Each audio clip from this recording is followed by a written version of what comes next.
381-3811. The Russians interfered with our election. And they want Trump to say they did, and he keeps saying they did. But they did. And the issue isn't Trump says it. The issue is they did, and Obama did nothing about it. And neither did John Brennan, the head of the CIA. Who is John Brennan? John Brennan's been making a lot of noise. He's probably the most contemptible of the Trump critics coming out of the Obama administration. A former CIA director. Isn't that weird? Now, I want to play a few clips. I want you to stick with me because I believe this is a very, very important hour of John Brennan going back many, many, many months, really from the beginning, and just relentlessly attacking Donald Trump, the former CIA director, under whose authority it was to fight the Russians interfering with our election. There's been more reporting day in, day out, day in, day out. Trump won't say it. Trump won't say it. Of course, there's a montage out there that shows he says it over and over and over again. But put that aside. What the hell did they do about it in the prior administration? Nothing, nothing. I see nothing. And that would include Brennan, the director of the CIA.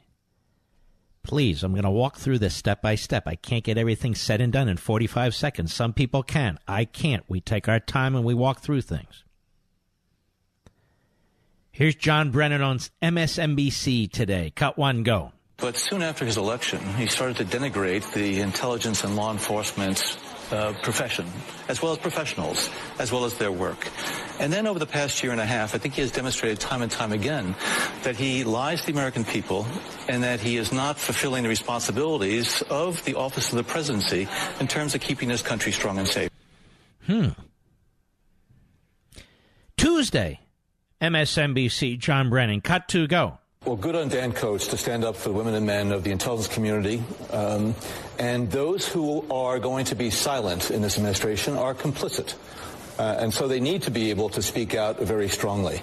But what Mr. Trump did yesterday was to betray the women and men of the FBI, the CIA, NSA, and others, and to betray the American public. And that's why I use the term that this is nothing short of treasonous, because it is a betrayal of the nation. He is giving aid and comfort to the enemy, and it needs to stop. And Mr. Trump needs to understand that there are going to be consequences for him, too. And I do hope that those who voted for Mr. Trump, in good conscience, are going to see that he is leading us down a very dangerous path. Wow. Now, June 28th, John Brennan on MSNBC. Cut three, go.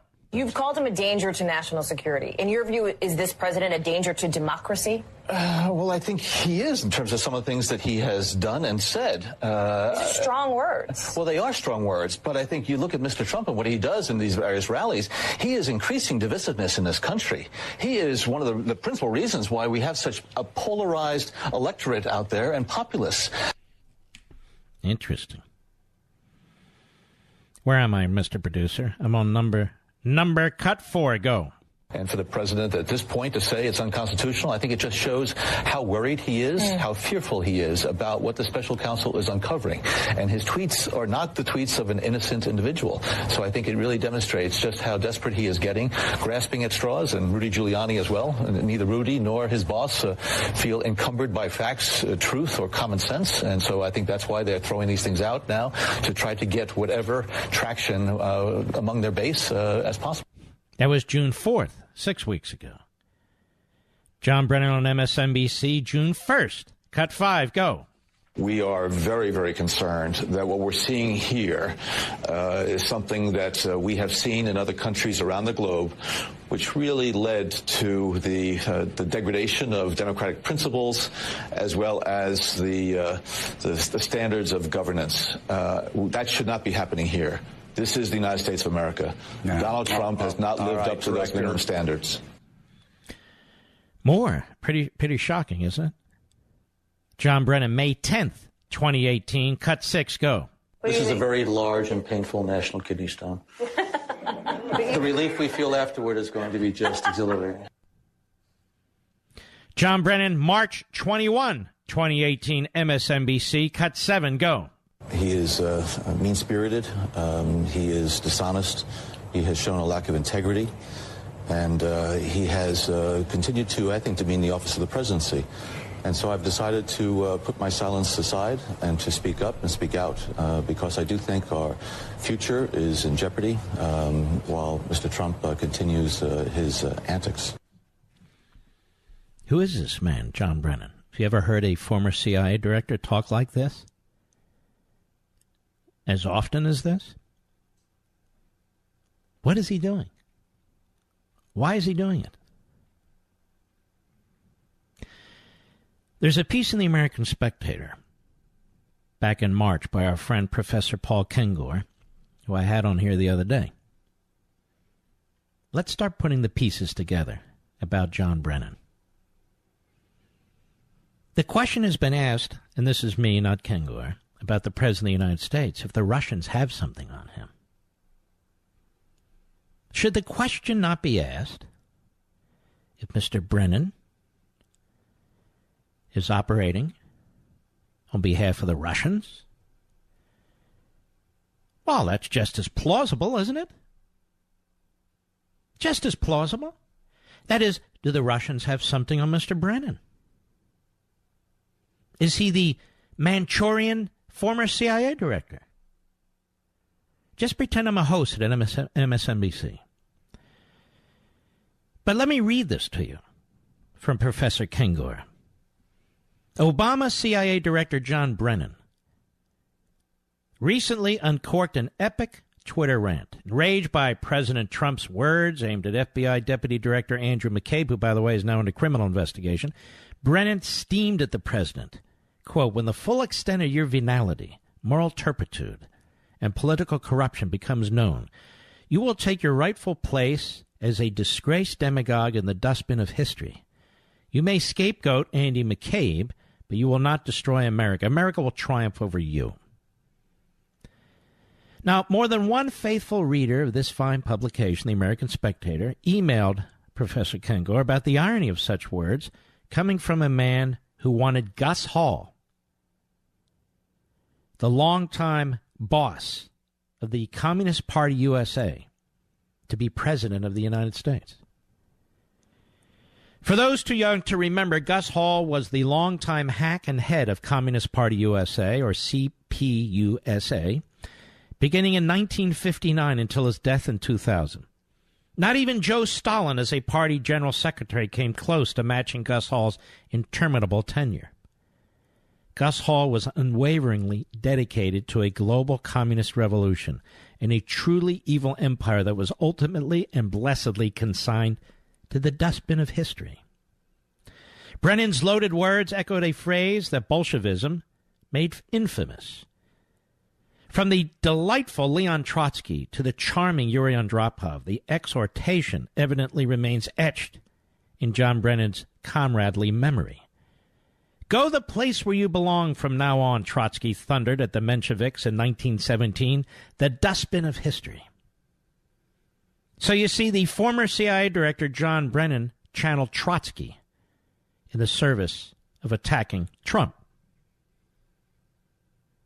Of course, that's precisely the point. The same Mr. John Brennan had supported Mr. Gus Hall for President of the United States back in the Brezhnev era. Brennan literally cast a vote for the Kremlin's man in Washington. Needless to say, the Kremlin in those days was a rather bad place that housed some nasty guys. Leonid Brezhnev's KGB chief was Yuri Andropov. About the time that Brennan was registering a ballot for Moscow's man in America, Gus Hall, to become America's next president, Brezhnev and Andropov were giving the green light to one of the most shocking crimes of the deadly 20th century, the assassination of Pope John Paul II. It was Andropov who gave the go-ahead to the Soviet GRU to hire Muslim Turk Mehmet Ali Agach to murder the head of the world's largest Christian church and inheritor of the chair of St. Peter. That thought to have raised a red flag to John Brennan, who, among other things, had been raised an Irish Catholic. His lurch to the far left occurred during his college years at the Jesuit-run Fordham University in New York. In fact, if one studies Brennan's admission that he voted for Gus Hall, it looks like he also suggested that he might have actually been a member of the Communist Party in 1980. Yes, a formal member. Are we allowed to say that? I don't know this to be true, Mr. Brennan. Again, I want Mr. Producer to ask Mr. Brennan to invite him onto the program. Would you do that? All right, let's do it again.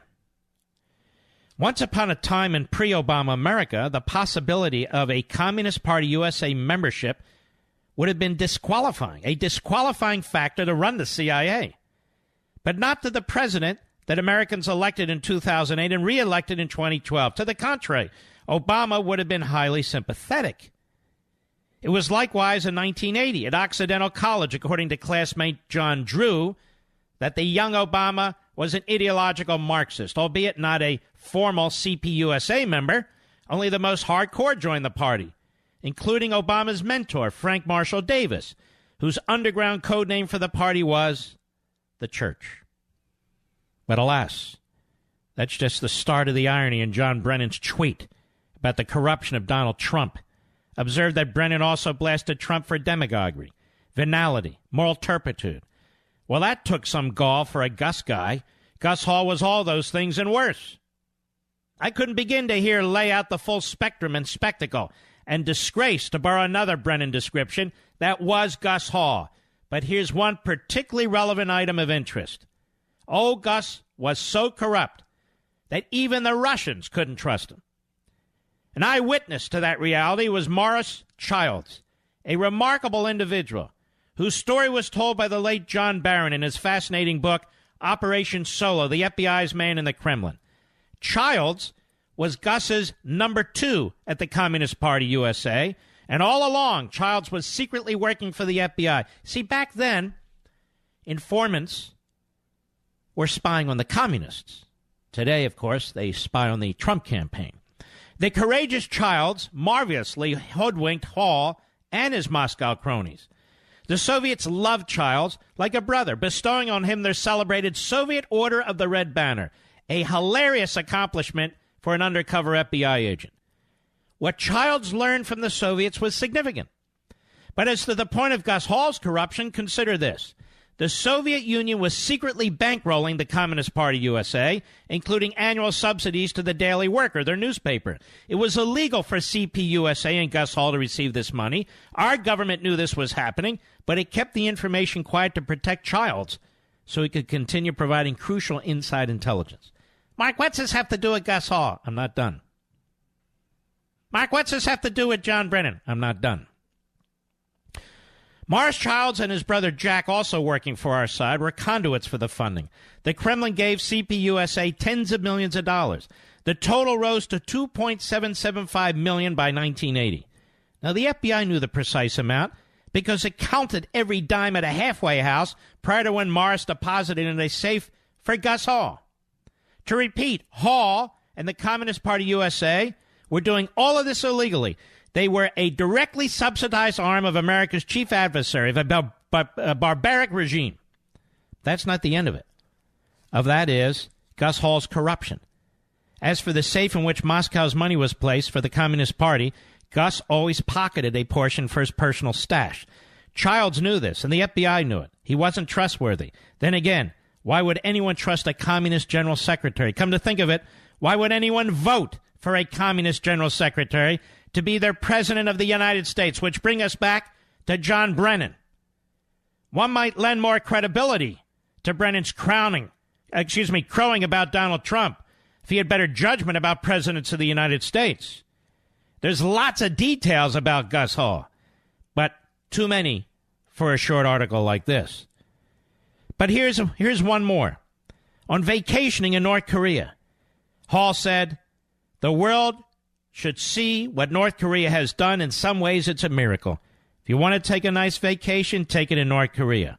On the party's position on the Hitler-Stalin of 1939 pact, Stalin's purge trials, and the 1956 invasion of Hungary, he said, "I never believed that we should dwell too much on the past. I've been much more interested in the future." What aboutism? What aboutism?